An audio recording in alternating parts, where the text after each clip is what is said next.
Good evening, everybody. I'm Betsy Fisher Martin, and I'm the Executive Director of the Women in Politics Institute at American University. And welcome back to a new semester of our virtual series, Women on Wednesdays. We are glad you are joining us this evening. To those of you new to one of our events, WPI is a nonprofit and nonpartisan institute in AU's School of Public Affairs, and we aim to close the gender gap in political leadership.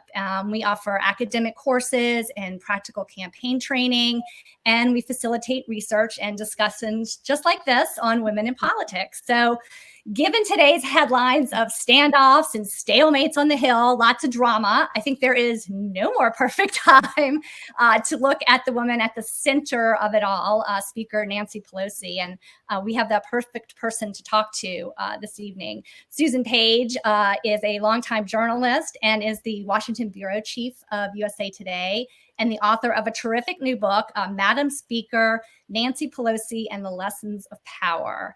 And we're going to explore some of those lessons with Susan and hear some of the fascinating stories and reporting that she has from behind the scenes with colleagues of Speaker Pelosi, and Speaker Pelosi herself did several interviews for the book. So we will talk to her about all of that. Before we start, I want to let everybody know that we are going to save plenty of time for questions. At the bottom of the screen, you will notice a button that says Ask a Question. So please do so during the course of our discussion, and we will get to those. You can also upvote other people's questions that you may be interested in as well. And if you miss any of the discussion or you want to share it with friends or family, the link for the replay will be available right at the same link that you used to register. You can watch the replay right after we finish this evening. So welcome, Susan. Thanks so much for being here. Hey, Betsy, it's so great to be with you, and congratulations on your wonderful institute and all the good work it does. Oh, thank you. Thank you. So I'm hoping you can help us make sense of what is going on the Hill. Let's start with the news. One of the headlines in Politico just this afternoon was Pelosi diffuses debt standoff with centrist, turns to the rest of the crisis. So there's more to be done. Give us a sense. We were talking earlier and you mentioned you were up on the Hill today. Give us a sense of what's going on and what Speaker Pelosi is going to be able to hopefully accomplish. She's been in tough negotiation situations before. Is this something where she can pull a rabbit out of a hat, or what's going to happen? Well, I cannot tell you what's going to happen. I can tell you that I don't think anyone can tell you what's going to happen. Pelosi was talking to reporters this morning. She said she was calm and confident. And believe me, if that was true, she is the only person involved in this on Capitol Hill who feels calm and confident. You know, the issue is not really the debt ceiling. In some ways, while that's a really consequential vote, it is the least important of the balls that she is juggling right now, because the Treasury Secretary Janet Yellen, another woman in power, has said that they have till October 18th to raise the debt ceiling. And so we feel pretty confident that they will, although it looks like Democrats may have to do that without any help from Republicans. They've got a very immediate problem, which is the government runs out of money tomorrow night. So it seems important to continue to fund the government. It looks like they are on track to do that. I would be surprised if we saw a government shutdown. But the real problem is the heart of President Biden's agenda, the future of Joe Biden's presidency, which is these two big bills, a bipartisan infrastructure bill and the big reconciliation bill that includes all the human infrastructure programs that he's proposed. And it is not at all clear the path that Nancy Pelosi will take to get those through. You know, people talk about Pelosi and her success, and certainly I think she is the most consequential legislative leader in the House since Sam Rayburn, the most effective congressional legislative leader since Lyndon Johnson. But that doesn't mean she always wins. And in some ways, people are saying Nancy Pelosi will figure this out because she always does. Very hard to see the path forward at this moment.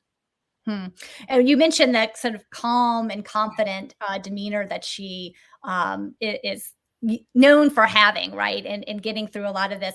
Tell us a little bit about how you found her to be when you had several interviews with her over the course of writing the book, and the observations that you had speaking to her, and the big takeaways from that. Yeah, well, so I had 10 interviews with her, although, and maybe this will sound like it was an idiotic move on my part, but I signed a contract to write this book without having any agreement with her for even a single interview. And that was because I thought if she said no, I'd chicken out. And if she said yes, maybe she would think she'd have some control over what I wrote. And I wanted to do an independent work of journalism. So I go into the first of 10 interviews that I had with her, and she offers me a Dove bar, which I thought was an excellent sign because Nancy Pelosi loves ice cream and chocolate. And that's what she was offering me. So I bite into it. We're in the speaker's very elegant office with this fantastic view of the National Mall, no better view of the National Mall in Washington. I bite into the Dove bar and I send little shards of chocolate icing all over her off-white carpet.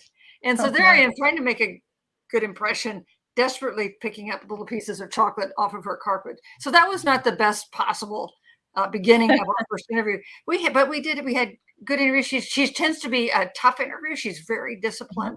She repeats talking points. We had, though, a couple interviews I thought were insightful. One, when she had just coming from a big fight with the Squad. That was a good interview. And I had another interview with her, really the 11th interview. This was after the book was largely done, just after the January 6th, the day of January 6th and that insurrection. So she can be a challenging interview. She's not like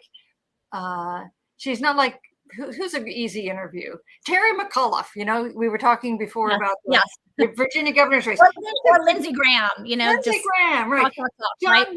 John McCain. Amy Klobuchar is an easy interview. Nancy Pelosi is not an easy interview, but I was so grateful for the access that she gave me and for the things that she allowed me to explore. And it's interesting because she doesn't often talk about the personal component of her life. So obviously, if you're doing a biography of someone, you need to understand that. So take us back, I guess, a little bit and talk about sort of the personal component and how she was brought up. Of course, her parents, growing up in Baltimore. Give us a little sense for those who don't know of Nancy Pelosi Nancy D'Alessandro, right, from Baltimore. You know, everyone listening to this, I'm sure, is extremely smart and knew that she was the daughter of a legendary mayor of Baltimore. But I got to say, a lot of people did not know that about her background. And when I interviewed Jerry Brown, the former governor of California, he told me that she had been an active volunteer for him. She had been chair. She had been a big fundraiser for him. They were close. That at the point that she encouraged him to run in the Maryland presidential primary in 1976, he had no idea that was where she was from. She's not just from Baltimore. She is of Baltimore. She was born and raised in Little Italy. Her dad, Tommy the Elder D'Alessandro, a charismatic figure who was actually expelled from school when he was 13 from St. Leo's parochial school, never went back to get a degree, but became a 5-term member of Congress, a 3-term mayor of Baltimore. And also less explored is the role of her mother, who was known as Big Nancy D'Alessandro. And that means, of course, that Nancy Pelosi was known forever as Little Nancy D'Alessandro, a nickname that she did not lose until she went to college here in Washington. So she came from a family that was suffused every day with the reality of politics, with the amassing of power, the winning of power, and with the exercise of power. And I think that's one reason she is as comfortable with power as any political leader I have ever met. And you write about her first foray really into running for office herself, right? Back in 1987. Tell us a little bit about, because she, had been really of the vein of more of her mother, kind of a behind the scenes operative in politics. And then now she was going to be running for office and really more in the vein of her father. So tell us about the story of how she actually came to run in the first place. You know, Betsy, since you've been studying women in politics, I know this will be a familiar story to you, which is that there are a lot of women who don't run for office until another woman convinces them that they should. You know, the people will go to candidate recruiters will go to women and they'll say, "Oh, there's somebody else more qualified," or "Gee, I've never run for office before. You should ask this man down the street to run for office, not for me." That may be less true these days, but it was certainly true at that point for Nancy Pelosi. And it was when Sala Burton, who was the congresswoman from San Francisco, who had succeeded her legendary husband as the congressman there. She was dying of cancer. She called in Nancy Pelosi, who had been a former state chair in California, said that she wanted her to at least consider running for her seat when she was gone, and that she would endorse her. And this endorsement from the Burton machine was very important in Nancy Pelosi's first election. That first election, not easy. 14 candidates in an open primary for this special election to replace Sala Burton. She won just barely. And, you know, she won because she got an edge with Republican voters in San Francisco. Two things: she's never had another close election, and she's never again counted on the votes of Republicans to win. And talk to us, since we're just, you know, talking about women in politics and her path to actually running and being encouraged to run. Talk about some of sort of the what she faced, some of the, you know, sexist comments, some of the patronizing comments that happen, even, you know, questioning, you know, we've heard this happening before, you know, she was a mother, her children were relatively older by the time she was running, but there were times where people didn't know that, and she was asked over and over again, you know, who's taking care of your children? Yeah. And also her husband, Paul Pelosi, told me that people would call him to encourage him to get something done, or to tell his wife some piece of political advice, and he would say, "Talk to her. She's the one who's running." When voters would say, "Who's going to take care of your children?" Her youngest child was then a senior in high school. The rest were all out of the nest. She would say, "They're at an age I'm hoping they'll take care of me." But she did face, there were not very many women in Congress at that point. There were 20 some members in the House. Some of them who had succeeded husbands who had died in office. I mean, that's not so long ago, but there were many fewer women in elective office in Washington. Then she comes to Washington and she continues to face some, I think, sexist assumptions, sexist asides.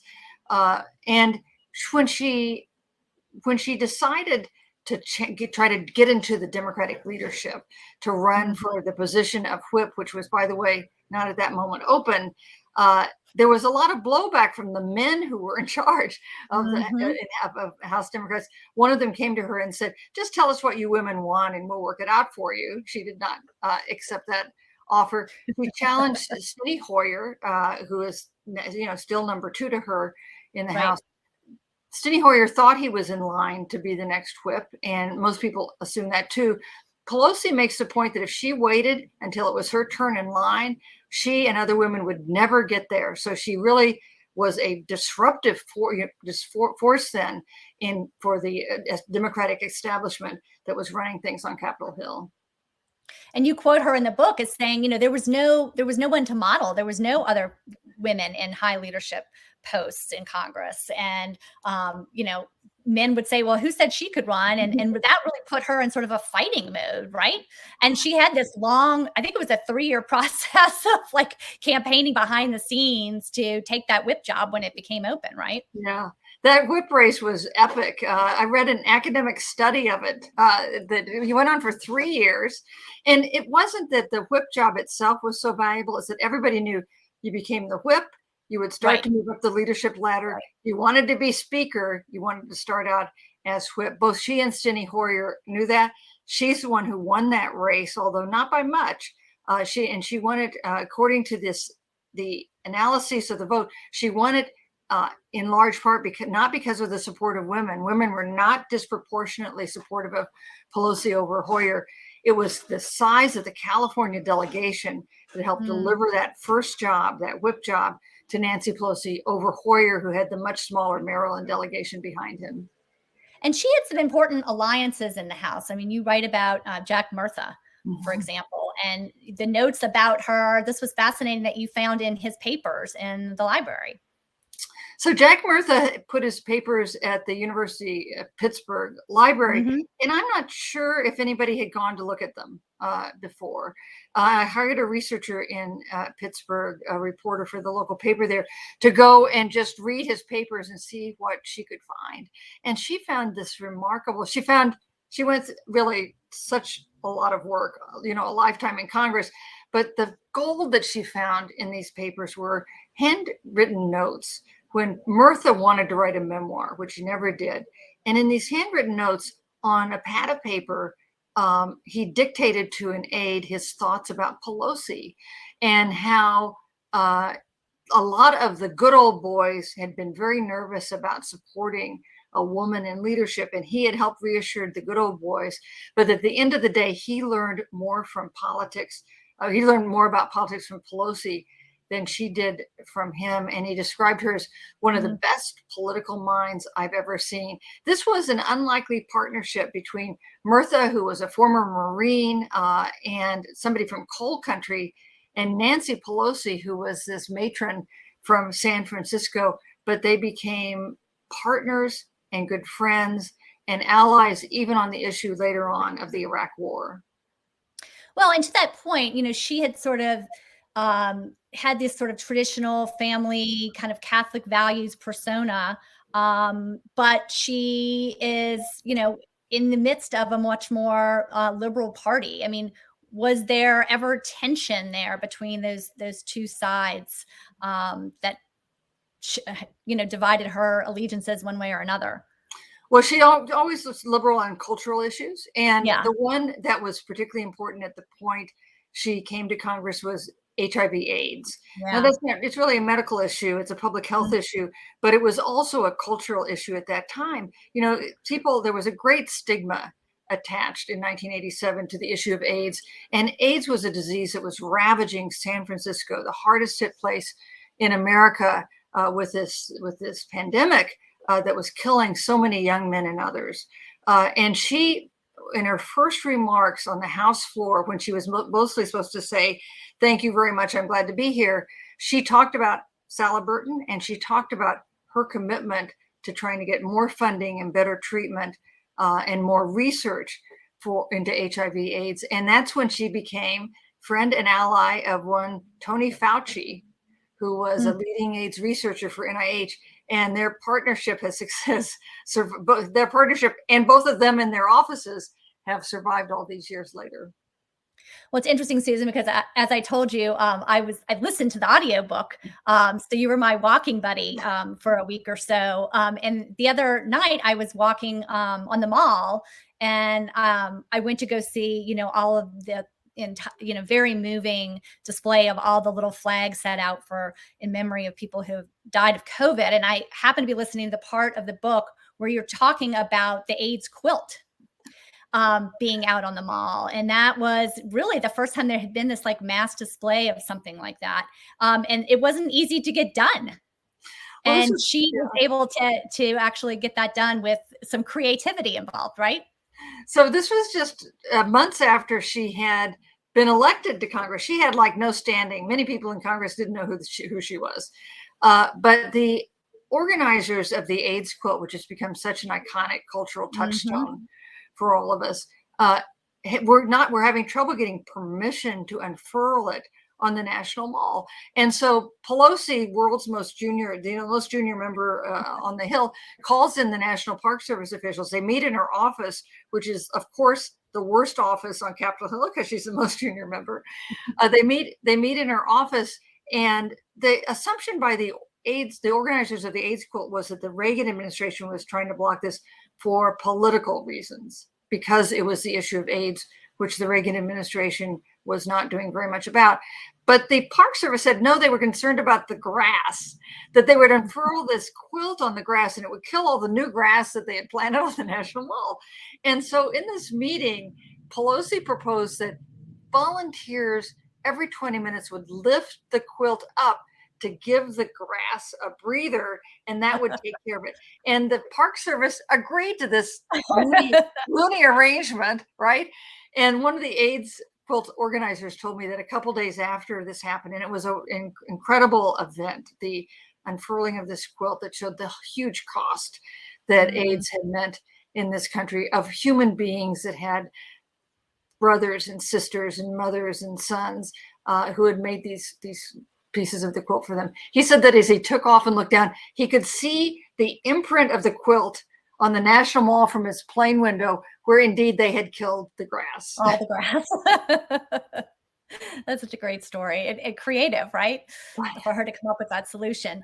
So I want to talk a little bit about her relationship with Donald Trump, because you spent a lot of time writing about those two butting heads. So take us through. I mean, we all remember that famous photo of her, at the White House, leaning over to the group of men assembled there with her finger pointing. And that's a photo that actually Trump released after the fact, thinking was going to ding her, and she sort of embraced it, right? And it sort of became a moment. Oh, incredible. That was the last time Nancy Pelosi and Donald Trump spoke. Now, if you think about that, that was in October of 2019. He was president for another year and a couple months, but he and the Speaker of the House, the president and the Speaker of the House, never again spoke after that meeting. The meeting was supposed to be about Syria. It devolved into political name calling. Pelosi stands up at one point and is jabbing her finger toward Trump across the table. And this picture is so wonderful to look at, because all you see are men and Pelosi. In fact, Liz Cheney was in the room, but she was not in the picture. So it looks like it's all men. Nancy Pelosi, she's standing up. She's staring down the president. General Milley, the chairman of the Joint Chiefs, is sitting to the president's right. Looks like he's praying. Other men are staring at their shoes. I mean, it was really quite the moment. Pelosi leads a walkout from the meeting with the president. That's just not something that happens. All the other Democrats follow her out. And the White House then very quickly releases this picture, thinking it makes Pelosi look unhinged. She thought it made her look in charge, and they used it. They put it on her social media accounts, and they used it for fundraising because of what it showed about Pelosi standing up to this disruptive president. And you also write about that contentious State of the Union, where, like, one of the few times she really lost her temper in public. But Betsy, have you ever seen it? I'm sure you were watching the State of the Union as I was. What did you think when you saw that? Wow. I thought, what is happening? I mean, he's standing up there. The president's standing up there, bathed in applause from one side of the chamber, and the Speaker of the House stands up and deliberately tears his speech apart. I mean, it's just never happened before. And I agree. I think she lost her temper. I think it's really very rare. It's the only time I can really think of where she lost her temper in public. And she told me it wasn't a mistake and she didn't regret it. But there were others, even liberal Democrats, who thought it wasn't probably the smart thing to do. She says that the reason it happened because she couldn't find a pen. So she's sitting up there, the president arrives. I'm sorry? It's a great story. Oh, yeah. So Trump arrives and hands her this speech text, which is what presidents traditionally do. And she's leafing through it because she's looking for what he's saying about policy. And she sees something he in the speech text that she thought was inaccurate. And she looks for a pen so she can, mark it so she can find it later. And of course, I guess if you're the Speaker of the House, you do not take your purse up with you to the dais for the State of the Union address. So she didn't have her purse. And there's a little drawer there. She opens the drawer. There's nothing in the drawer, no pen in the drawer. So she takes and makes a little tear in the edge of the paper so she can come back and find this place where she thought Trump was saying something that wasn't true. And then she found a second place that she thought he was making a statement that wasn't true. And she makes a little tear there. And by the end of the speech, she has made tears up and down the margin of the speech because he is saying a number of things that she believes are not correct. And she told me, I decided that if he was going to shred the truth, I was going to shred his speech. And she stood up, and that's exactly what she did. And she also understood the power of optics in a lot of ways. I mean, you write about sort of, that the red coat that we always remember, right? And her making kind of a political and fashion statement out of masks early on in the pandemic. Yeah. Yeah. She, when nobody was, when no one in the White House, the Trump White House was wearing masks, she was wearing masks. She used a shop where she often buys clothes in suburban Virginia. They made masks. They weren't doing much business in clothing in those early days of the pandemic. Their seamstresses were making masks out of this very elegant Italian fabric, and she would wear those at that State of the Union address we were just talking about. She wore white, the color of the suffragettes. And Right. we all remember that swingy red coat she wore when she walked out of the White House in 2018. But I got to say, she said that she didn't, and it looked perfect for the moment because it was red and she She had the looked sunglasses. with Yeah. sunglasses on, right? But she said that she wore that coat only because it was cold that day and it had just come back from the cleaner. So she put on the coat as she was leaving her apartment, and that now she complains she can't wear the coat anymore because it's so iconic. It's like she's making a statement. Should probably end up in a museum or something somewhere, right?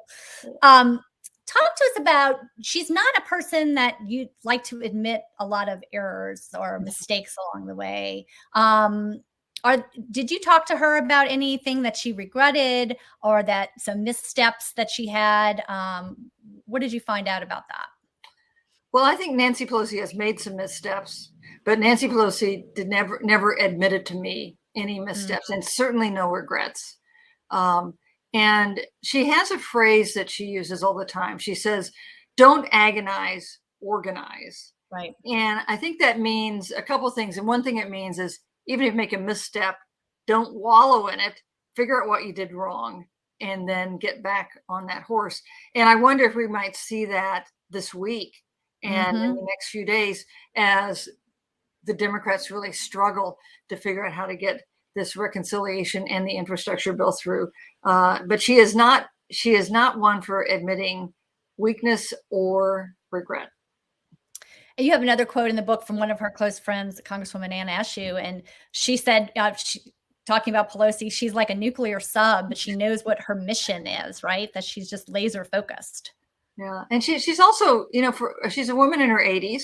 She is also has the most energetic person. Right.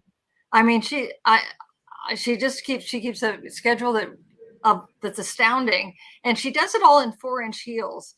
And speaking of women in politics, you're walking in those marble halls all the time. I do not know how she managed to do that. Even there was a point where she staged a filibuster in the House on the issue of immigration reform and providing protection for the Dreamers, those kids who were brought to this country without documentation when they were children. And she spoke for more than 8 hours and never went to the bathroom, never ate anything, and never took off her 4-inch heels, which were all showed a certain stamina. I wanted to ask you too about the relationship with sort of the squad, right? We've heard a lot about that. Give us a sense of what that relationship is like and how maybe it's evolved and gotten to be better. Would you say? I think it's gotten better, but I think there've been some ups and downs with it. Yeah. There was a point where the squad defected. The 4 members of the original squad. The squad's gotten a little bigger now. The 4 members of the original squad defected on an immigration vote that Pelosi really wanted them to vote for. And then there was some exchanges where Alexandria Ocasio-Cortez's chief of staff posted some tweets that were very critical of members of Congress, Democratic members of Congress, and in fact accused them of racism in language that was very distressing to other Democrats. And then they had this very contentious closed meeting of the Democratic caucus during this fight. And fortunately enough for me, I had an interview scheduled with Nancy Pelosi that afternoon. So this interview took place soon after that meeting had broken up. And she came into the interview very exercised, and I wanted to talk to her about the squad and the meeting, of course, because I'm not a dummy, and she didn't want to talk about it. And she kept saying, "There's nothing to talk about. It's just Democrats being Democrats." But then she said then she quoted Dave Obey, the late congressman from Wisconsin, who had a saying. He was chairman of the budget committee. He said, there are people who come to Washington to pose for holy pictures. And there are people who come to Washington to get things done. And while they're over there posing for holy pictures, we'll be over here getting things done. And when Nancy Pelosi says you have come to Washington to pose for holy pictures to show how pure you are, that is not intended as a compliment. Compliment, for sure. Talk a little bit too about how she interacts with other members, especially in her caucus, and being famous for really knowing everything about a member in your district. People have called her sort of LBJ in heels, right? Yeah. And you have some great stories about, how she's been able to lobby particular members. In one case, I think she even called someone's minister, is that right, to get him to try to lobby the member on something? Yeah, that was Joe Donnelly, the congressman Yes. from Indiana. It was during the Affordable Care Act debate. And Joe Donnelly was from a more moderate state, a more moderate member. This vote, he was from a swing district. He was endangered for reelection. This vote was, the Affordable Care Act was going to be a tough vote for him. And he had voted against it when it first came up in the House. When it came around again, after all the legislative quagmire that involved the Affordable Care Act, she really needed his vote. And Obama lobbied him saying, I really need you to vote for this. And that did not sway Joe Donnelly. You might imagine that's not the I need it doesn't mean that much to members of Congress. It's they care about their own election, their own priorities first. Pelosi got Father Hesburgh, Theodore Hesburgh, who was the head of Notre Dame, which is where Donnelly had gone to school and to law school. He thought Hesburgh was like a father to him. And Hesburgh, so Pelosi gets Hesburgh to call Donnelly. And Hesburgh smartly doesn't say, you should vote for this. You should vote for this for Obama or for Pelosi or for anybody else. He says, you should do what you think is right. And I know that you're going to do what is right. And so you just figure out what that is. And of course, that was the most persuasive possible thing and the most persuasive possible messenger for Joe Donnelly. So he votes for it. He does lose his House seat. He got elected to the Senate. And he, in interviewing him about that story, he expresses only admiration for the way Pelosi handled that and the way she got his vote on that measure. Well, she would say also in the book, you said that, members are there to do a job, not keep a job, right? Right. That sometimes you have to take those tough votes. I believe me, I bet that's the phrase she's been saying this week. Yeah, for sure. I want to ask you about Liz Cheney, because there are some similarities, interestingly enough, between the two of them. Obviously, they have sort of come together now on this January 6th commission. But I'm wondering previous to that, what relationship she had with Liz Cheney. And of course, Liz Cheney is someone who's been mentioned about maybe ascending into, a future leadership in the Republican Party in the House before she lost her conference chair position. But what are your thoughts on the Liz Cheney, Nancy Pelosi relationship? I do think there are a lot of similarities between them. For one thing, they're both the daughters of politically powerful and astute parents. So we talked about Nancy Pelosi's parents. Liz Cheney's parents, of course, are her father, a former member of the House in the Republican leadership, vice president to George W. Bush, and her mother, Lynn Cheney, is a well-known political author. She was once the co-host of Crossfire. Right. They are both people with strong views and kind of political sophistication. So they both, Liz Cheney and Nancy Pelosi, grew up in those kinds of families. They both have 5 children. So they're both women with big families. Their politics, though, and they're both pretty tough, right? These are not women who are going to wilt if somebody gives them a tough interview or if they get into a political fight. Ideologically, they're pretty different, though. Nancy Pelosi, a liberal Democrat. Liz Cheney, a traditional conservative Republican. And Nancy Pelosi had very caustic things to say about Liz Cheney's father, Dick Cheney, especially when it came to his role in the Iraq War. So I do not think they had a real relationship before the events on January 6th. And after that, when Liz Cheney has become an outspoken person willing to serve on the January 6th committee that Pelosi has formed. Now, I think they have some considerable mutual respect, but so they have similarities, but also I guess we shouldn't forget their political differences. Right. Right. We have a lot of questions, so I want to get to some of those. We have a lot of students that are watching from Lucy Getman's Women in Politics class, and they have dutifully submitted some questions as well. So let me start with one of theirs. Let's see. One of them is, does Speaker Pelosi receive gendered criticism compared to Senate Majority Leader Schumer? That's a really interesting question. You know, at this point, I think not, but I don't say that with, I haven't really thought about it, so I don't say it with much confidence. Betsy, what do you think the answer to that question is? It's a tough one. And sometimes it's hard to, make a direct comparison, right?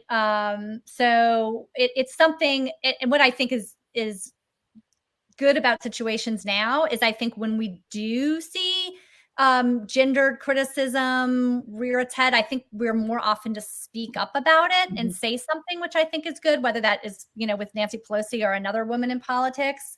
And so I do feel like, over the past couple of years, we just, in the broad sense of the word, feel sort of empowered to speak up and say something when we see something like that. I'll tell you one example in the past that I think is clearly an example of just what the student was talking about. Now Pelosi pretty much recognized as a big political force. Right. But when she was first elected Speaker of the House, historic event, 2007, she's the first woman in the history of American government to rise so high. And the news magazines did not put her on the cover. Right. And she had always been very much a reader since high school, a reader of Time magazine. Time magazine was a magazine that mattered to her. And through her speakership, they never put her on the cover of the magazine. But the week that she lost the speakership and John Boehner was elected, Time magazine put John Boehner on the cover with big, friendly, attractive photo with a headline that said Mr. Speaker. And I think it's hard to look at that journalistic choice of play and not see some gender in play. And you write about early on in her political career in the House, there was a profile done of her.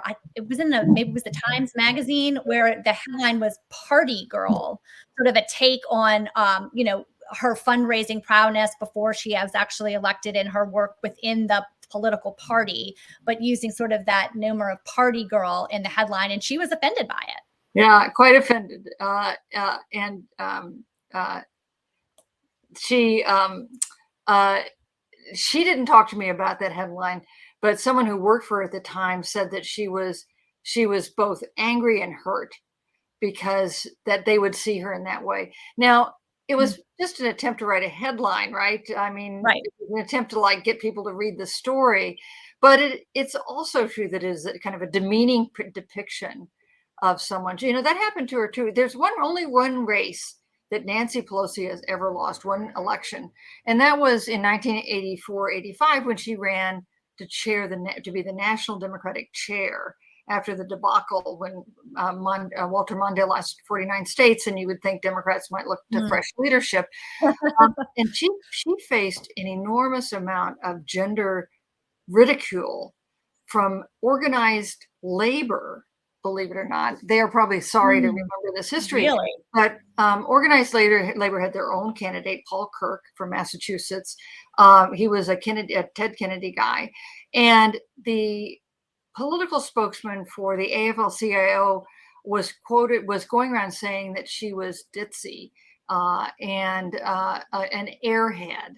And when he was asked on the record if he was calling Nancy Pelosi, the chair of the California Democratic Party, was running for this position as national chair, if he had called her an airhead, he replied, "I didn't call her an airhead or a stupid airhead," he repeated the word over and over again, clearly an attempt to say, of course, I think she's an airhead.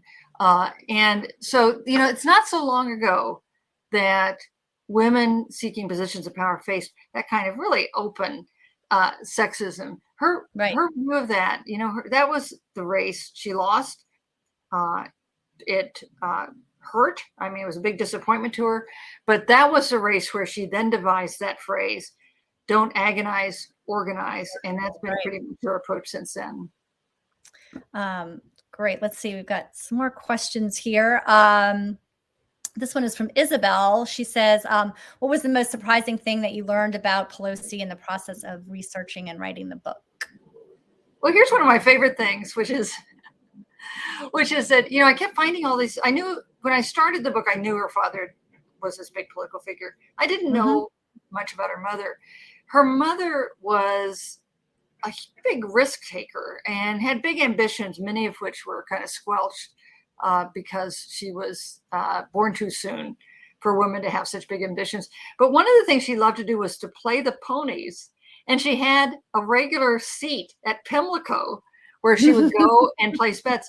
And a former, very aging Democratic Paul told me that Mayor D'Alessandro would come into Sabatino's restaurant in Little Italy, which is still there, to come in and pay off the bookies, his wife's debts from playing the ponies. Don't you love that?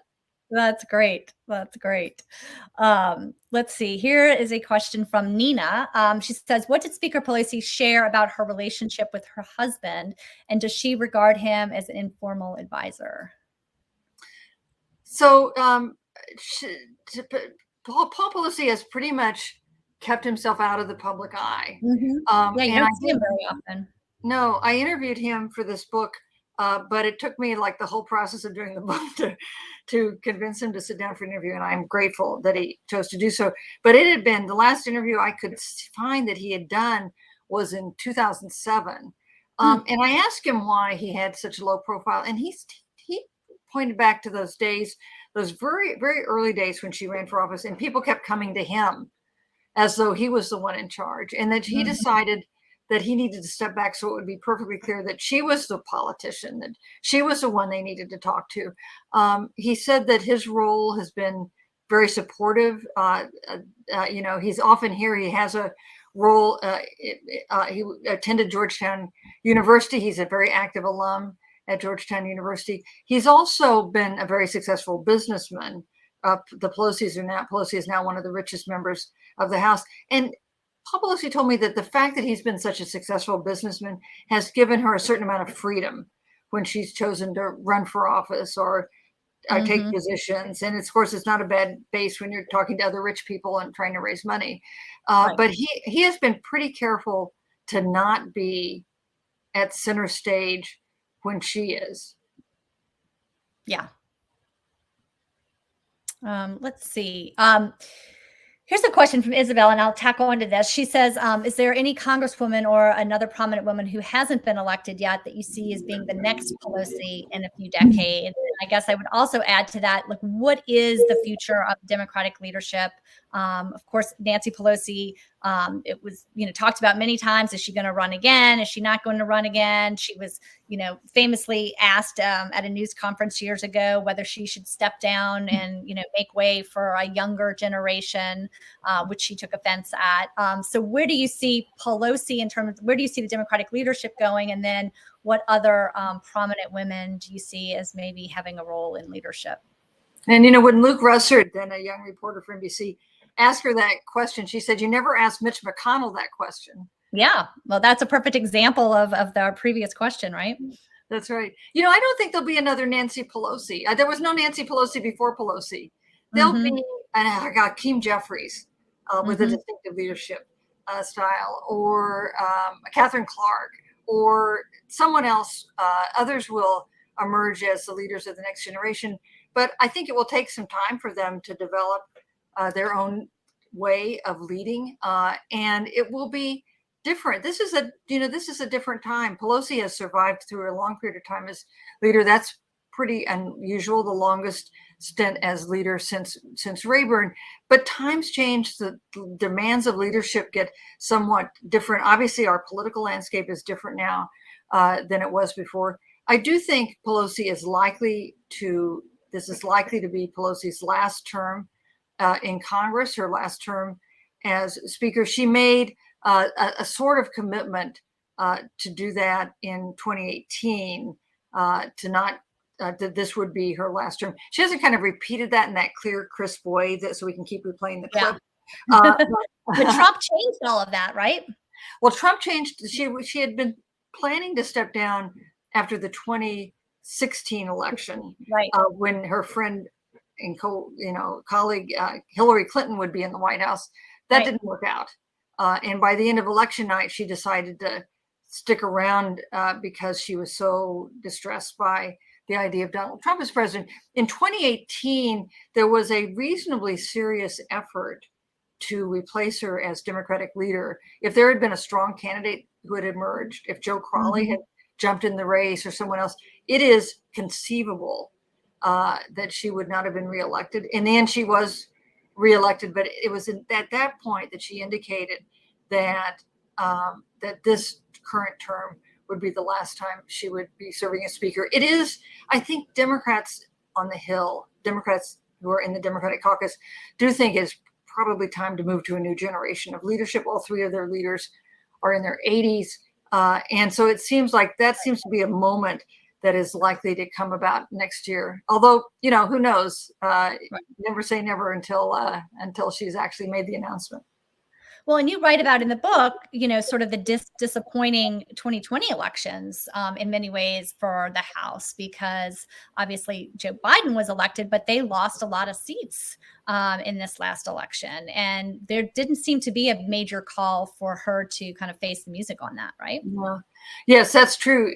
Even early in election night, she thought Democrats would gain seats, not lose seats in the House. That was a disappointing election for Democrats. I think there has been a sense, though, that many Democrats, I would say even Democrats who had opposed her at various times during her career, many Democrats think she was the essential figure during the Trump administration, that Democrats would have been in a much sorrier state, especially during those first 2 years when they had no platform they controlled in Washington, and during the second 2 years as well, when Democrats had control of the House back and were able to launch investigations and even impeachment.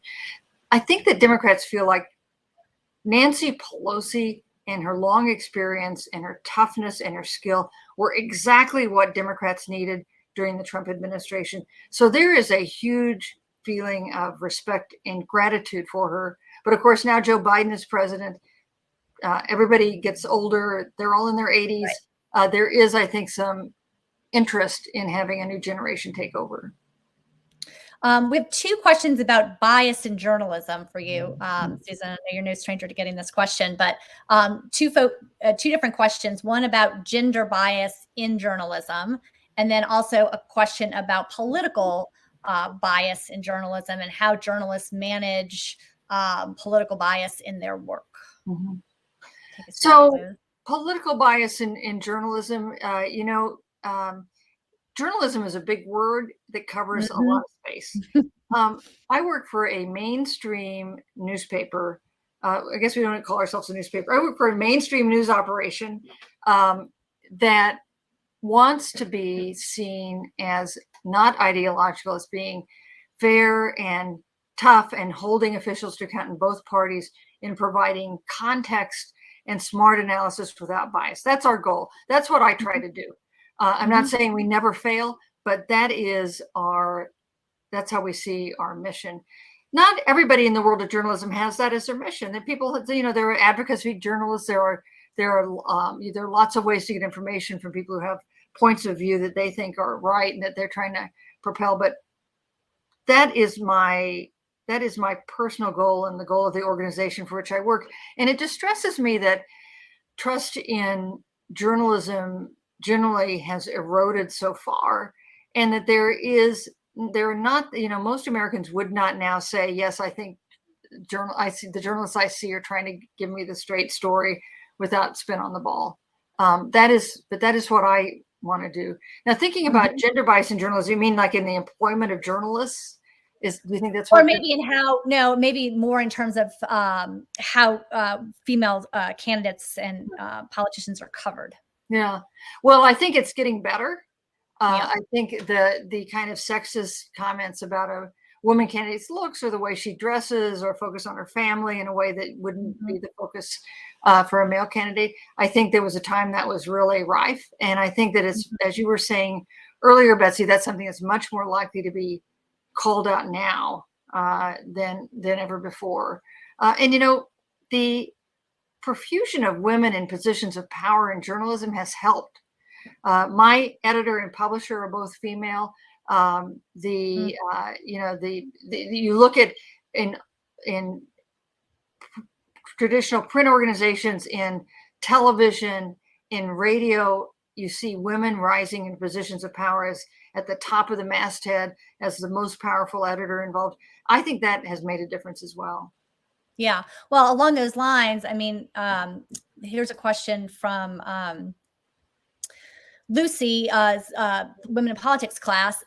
Did the author experience or encounter gender bias when researching and writing the book? And I guess just to add on to pick up what you were saying, I mean, you've had a long career covering politics. Along the way, what sort of experiences have you had in terms of gender bias just of your own career? So not really in doing these books, but when I came to Washington, I was working for Newsday. I applied for the job, a Washington reporter job. It opened up at Newsday, and one response I got when I applied for it was that we already have a woman in Washington, and Mm, so you really wouldn't want to have two women in your bureau in God Washington. forbid, right? Yeah, but in fact, I got that job.